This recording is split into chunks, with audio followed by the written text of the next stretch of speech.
I'm out here today trying my new Nikon Z8. Along with that, I am using the Nikon 180 millimeters to 600 millimeter 6.3 lens. The first thing I needed to do when I arrived was go ahead and change the second camera body that I just purchased to match my first camera body that I purchased about a month ago. I definitely am not convinced or sure about any of the settings or changes that I've made. There are some, like the ISO, making sure that it's not an auto ISO. I always find that the ISO gets way higher than it needs to be. It's fitting that the first animal that I photographed using my second Nikon Z8 camera body for the first time would be the giant eland. And the reason I say that is because the giant eland is one of my favorite animals to photograph here at the zoo. And the reason for that is they have a really big exhibit. They're a giant animal. They're relatively close. And the exhibit really makes it look like you're out in the wild. There's no man-made obstacles that are in the background or even in the foreground.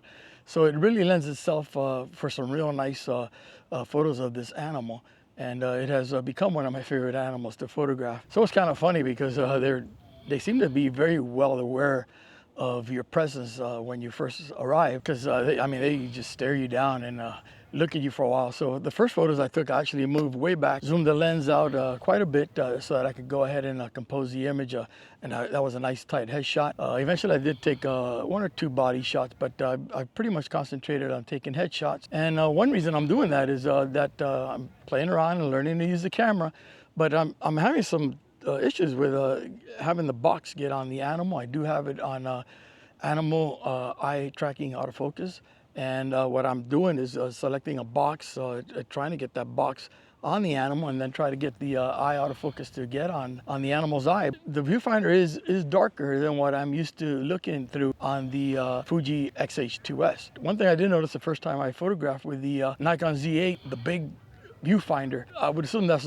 because it's a full frame camera opposed to what I've been shooting with for quite some time now with the Fuji X-H2S. Another thing that I do with my settings, and I do that with all my digital or mirrorless cameras, is I set it where I'm seeing live view preview, especially because of the fact that I shoot manually, where I'm picking my shutter speeds and aperture, and I like to see what the exposures that I'm setting are doing through the viewfinder. A lot of times I go ahead and use that along with seeing the meter at the bottom in the case of the Nikon, showing me what the exposures are, and then I take into account, whether it's bright behind the animal or if it's a white animal, and I'll do my exposure settings based on those thoughts. I'm getting pretty close to wrapping up my day here today. Didn't do a lot of photography. The heat is pretty intense here in South Florida in the middle of July, feeling like 100 degrees, and the humidity is definitely awful. Thank you guys for watching. Please provide some feedback and like and subscribe.